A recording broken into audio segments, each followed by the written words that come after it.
Assalamu alaikum. Peace to you all. My name is Saba Ahmed. I'm a law student at American University.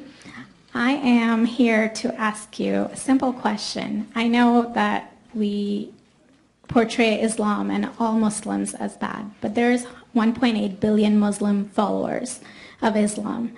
We have 8 million plus Muslim Americans in this country, and I don't see them represented here.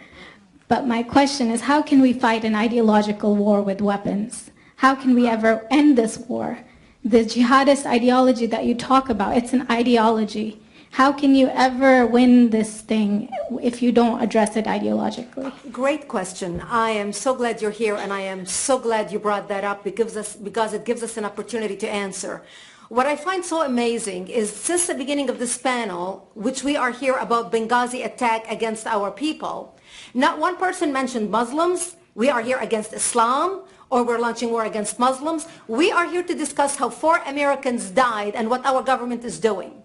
We were not here to bash Muslims. You were the one who brought up the issue about most Muslims, not us. And since you brought it up, allow me to elaborate with my answer. There are 1.2 billion Muslims in the world today. Of course, not all of them are radicals. The majority of them are peaceful people.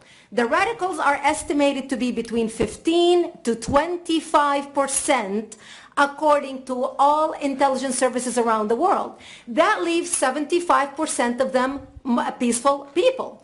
But when you look at 15 to 25% of the world Muslim population, you're looking at 180 million to 300 million people dedicated to the destruction of Western civilization.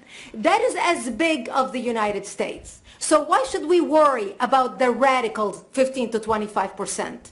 Because it is the radicals that kill. Because it is the radicals that behead and massacre. When you look throughout history, when you look at all the lessons of history, most Germans were peaceful. Yet the Nazis drove the agenda. And as a result, 60 million people died. Almost 14 million in concentration camps. 6 million were Jews. The peaceful majority were irrelevant. When you look at Russia, most Russians were peaceful as well. Yet the Russians were able to kill 20 million people. The peaceful majority were irrelevant. When you look at China, for example, most Chinese were peaceful as well.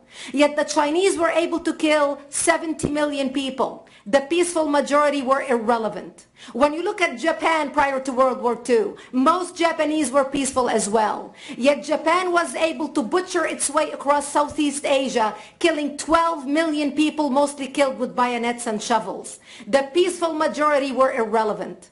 On September 11th in the United States, we had 2.3 million Arab Muslims living in the United States. It took 19 hijackers, 19 radicals to bring America down to its knees, destroy the World Trade Center, attack the Pentagon, and kill almost 3,000 Americans that day. The peaceful majority were irrelevant. So for all our powers of reasons and us talking about moderate and peaceful Muslims, I'm glad you're here. But where are the others speaking out? And since you are the only Muslim representative,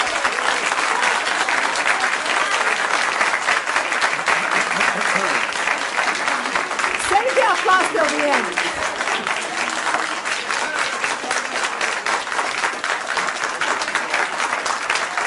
Thank you. Thank you. And since you're the only Muslim representative in here, you took the limelight instead of speaking about why our government, and I assume, are you an American? You're an American citizen. So as an American citizen, you sat in this room and instead of standing up and saying a question or asking something about our 4 Americans that died and what our government is doing to correct the problem, you stood there to make a point about peaceful, moderate Muslims. I wish you brought 10 with you to question about how we can hold our government responsible. It is time we take political correctness and throw it in the garbage where it belongs and start calling it fair.